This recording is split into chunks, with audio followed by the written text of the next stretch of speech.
Ora bem, estamos de volta aqui ao canal do YouTube para falar, já sabem, de futebol. Tivemos a Semana Europeia, que ainda não acabou. Hoje, quinta-feira, joga o Braga, frente ao Union Berlin. Mas antes quero vos explicar que durante o fim de semana eu tive alguns problemas em termos de saúde. E o facto é que no domingo passado nem streamei devido a esses problemas, mas já estou aqui numa franca recuperação e por isso não tivemos vídeo a falar da última jornada da Liga Bwin. E aproveito que já estou melhor e vou falar um pouco da Liga dos Campeões. Neste momento, o engenheiro Fernando Santos está a divulgar a convocatória para os dois jogos da Liga das Nações.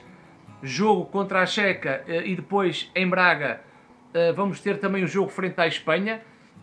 E estava a ver a convocatória, onde poderia também falar sobre esse tema, mas vou deixar mais logo, hoje à noite, na plataforma onde eu streamo, e vou falar então desta convocatória de Fernando Santos e da seleção portuguesa. E aproveitei, ora bem, Porto, Sporting e Benfica já jogaram a segunda jornada da Liga dos Campeões. Não se esqueçam de subscrever o canal, que é muito importante. Tem esse botãozinho vermelho, serve para aumentar também aqui os nossos subscritores do canal. A minha rede social, o Instagram, para vocês estarem atentos a tudo aquilo que eu faço online.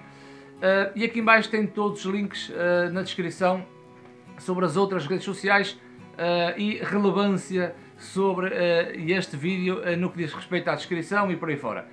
Ora bem, sobre a Liga dos Campeões, que é a maior competição de clubes na Europa, há aqui um sentimento de agridoce. Vocês sabem que eu sou nacionalista nestas questões.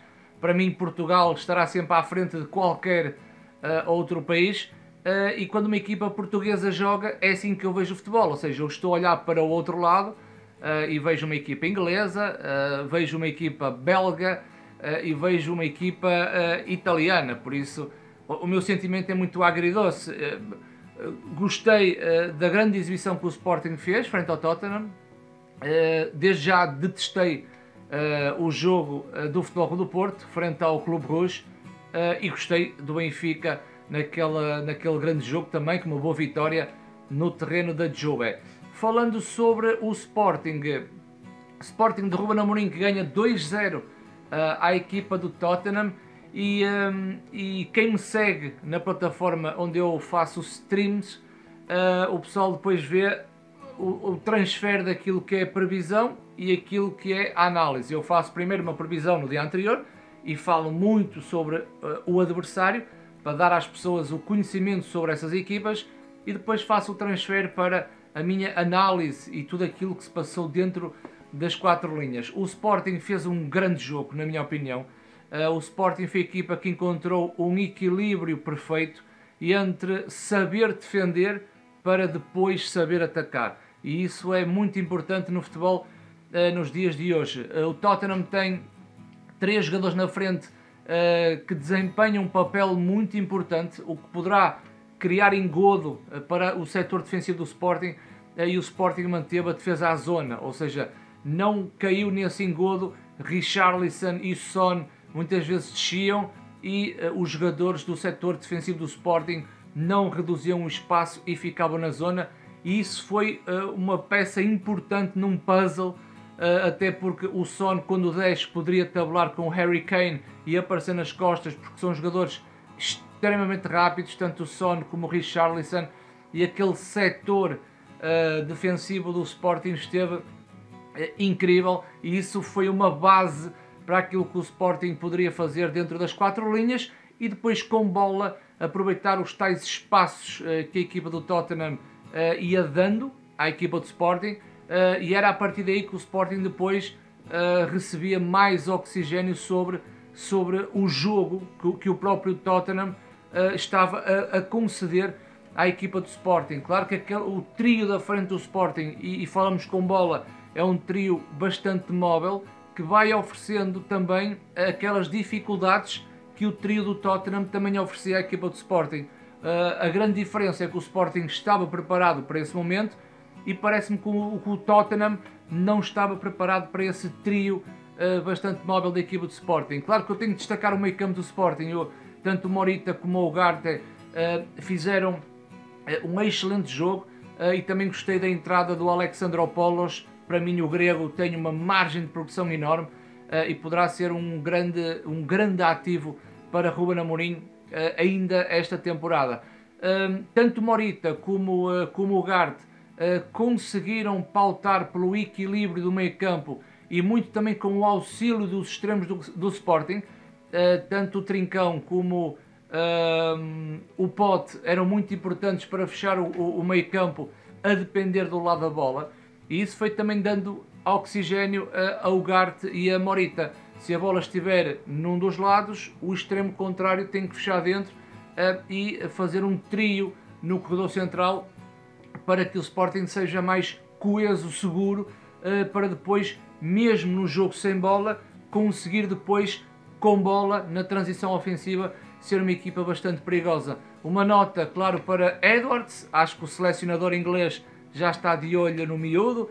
Os próprios clubes da Premier League já começam a abrir os olhos para o mágico Edwards do Sporting. Está numa forma incrível. Tem lá uma jogada que faz lembrar Messi, não é? As pessoas começam a comparar aquela jogada individual em que ele chega ao último terço, ainda consegue trabalhar com Trincão e faltou o golo. E depois, claro, temos aqui o dedo do Mister. Entra Paulinho, marca golo, entra o Arthur Gomes, marca golo, e o Sporting faz uma excelente exibição, um excelente resultado. E o Sporting conta com 2 jogos para a Champions, em que tem 5 golos marcados, nenhum sofrido, uma vitória na Alemanha e contra uma equipa alemã, e uma vitória contra uma equipa inglesa. Portanto, o Sporting está de parabéns, não só Ruben Amorim, equipa técnica, jogadores e principalmente o público que esteve em Alvalade, que foi e que tornou um ambiente incrível. Em relação ao segundo jogo, o Futebol Clube do Porto foi um autêntico desastre. Aquilo foi um terremoto no Estádio do Dragão. Curiosamente, Otávio, que se falava que tinha fraturado 2 costelas e que a recuperação seria no mínimo 1 mês, o próprio Otávio apareceu dentro de campo, e desconfio, porque não tenho certezas sobre a condição física do jogador, a estar a 100% preparado para o jogo, mas o Departamento Clínico do Futebol Clube do Porto é que tem esses dados, apenas nós podemos dar a nossa opinião. Mas o Porto foi um autêntico desastre, ou seja, mesmo a estratégia, mesmo a estrutura, num 4-3-3, Evanilson sozinho na frente, a aproveitar Otávio nas costas de Evanilson, ou o PP. Depois tivemos ali trocas em que o PP ficava no meio, o Otávio partia pela direita, depois houve essa permuta de posicionamento. Um meio campo do Futebol Clube do Porto extremamente desequilibrado, com meio campo a 2 com Uribe e com Otávio, peço desculpa, o Uribe e com Eustáquio. O Porto não conseguiu criar esse equilíbrio, até porque a equipa do Clube Rouge jogava intrinsecamente com um trio no meio campo. Onyedika era o nigeriano, Vaneka era o médio mais criativo, e ainda tinha o Nilsson, que é um médio mais combativo, um médio que consegue chegar mais à frente, um médio mais explosivo, mas mesmo assim um trio que, na minha opinião, o Futebol Clube do Porto, estando bem, conseguia superar esse controlo do meio campo. Um Porto que, em termos defensivos, estamos a falar da linha, também não esteve nada bem. Acho que saiu tudo mal ao Futebol Clube do Porto. E eu pensar que o Porto, depois do intervalo, e como conheço Sérgio Conceição, em termos mentais, a equipa viria com outra atitude, com outra mentalidade. Foi nesse timing, no início, que o Clube Rouge acaba por marcar o segundo golo, e acho que aí mata um pouco a equipa, acreditando eu que Porto, a ser Porto, deveria, até ao último minuto, procurar sempre uma forma de equilibrar o jogo, não só dentro de campo, como também em termos de resultados. Mesmo com um 2-0, o Porto poderia arranjar argumentos. Até Sérgio Conceição fez alterações, colocou os 2 avançados, o Tony Martínez e o Dani Loader. Não sei o porquê da saída de Evanilson, mas o Porto foi uma noite não, ou seja, taticamente, tecnicamente com passos falhados, recepções, bolas longas, o Porto abusou muito da bola longa, taticamente um desastre, tecnicamente não esteve lá, fisicamente é algo que eu não consigo quantificar, e psicologicamente, que é outro fator difícil de quantificar, mas nós depois temos um olhar mais atento à aceleração, depois à velocidade, à reação à perda, aos duelos, e o Futebol Clube do Porto não existiu. Resultado pesadíssimo para a equipa de Sérgio Conceição, e ainda por cima o Porto conta já com 2 derrotas, perdeu em Madrid injustamente, mas em casa frente ao Bruges é realmente um resultado muito forte negativamente para a equipa de Sérgio Conceição.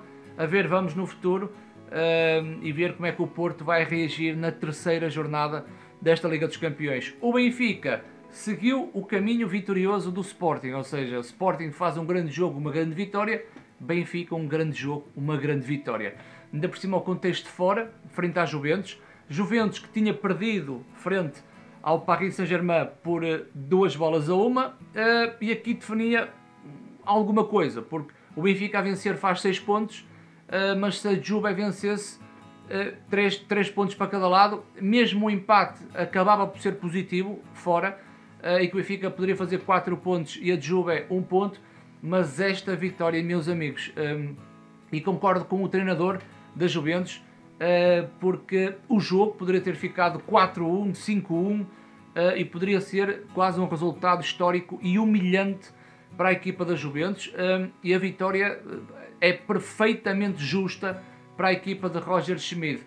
Aqui os comportamentos do Benfica tiveram bem, não só defensivos como ofensivos, de realçar que a Juventus é uma equipa extremamente pragmática, conta com algumas lesões como Pogba está lesionado, o próprio Rabiot está lesionado, Di Maria não está a 100%, mas isso é uma coisa que o Benfica não tem que se preocupar, porque futebol é o momento, e era a Juve que estava a jogar em casa em Turim, e o Benfica à espreita de ir lá fazer um bom resultado e uma boa exibição.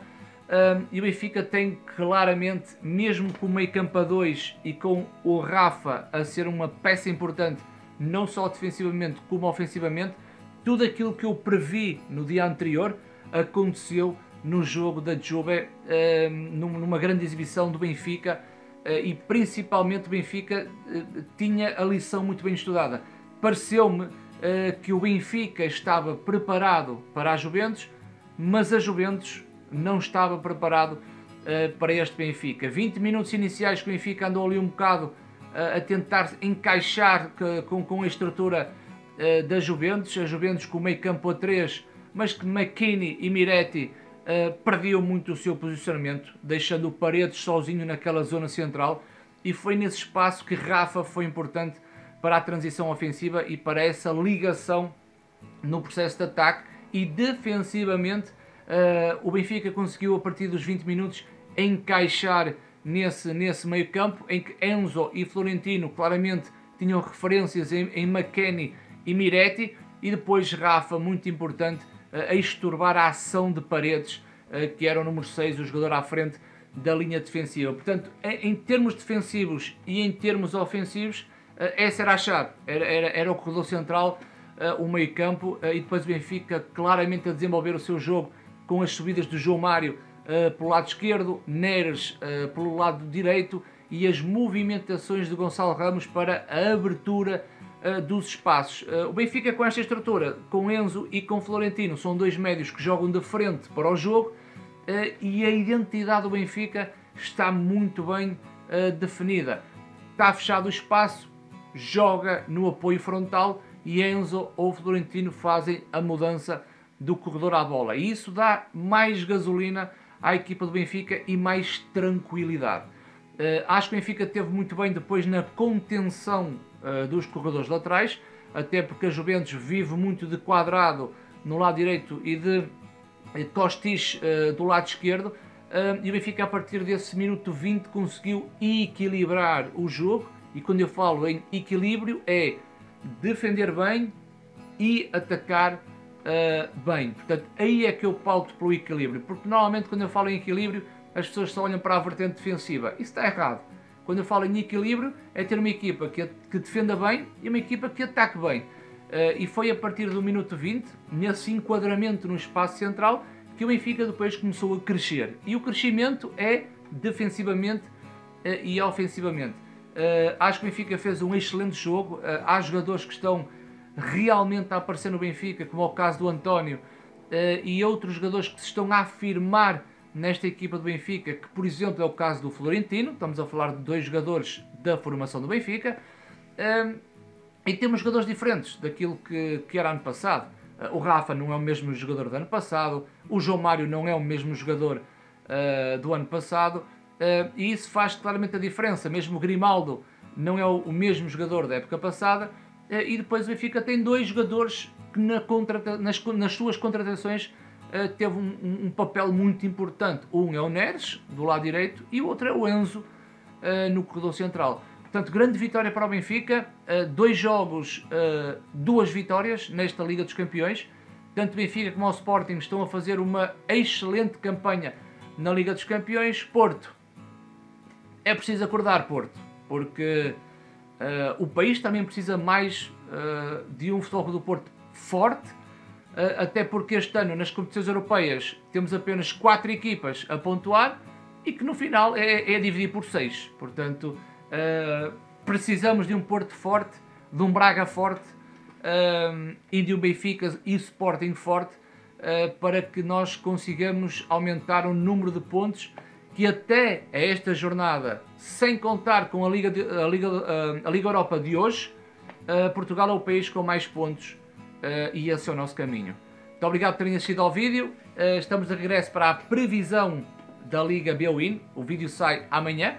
Entramos por esse fim de semana adentro, também com o assunto Seleção Nacional, que eu vou comentar hoje à noite, naquela casa ao lado, pintada de roxo. E não se esqueçam, subscrevam o canal, Instagram está aqui em cima, likezinho no vídeo e comentem o que é que vocês acharam em baixo nos comentários sobre esta noite europeia da Liga dos Campeões.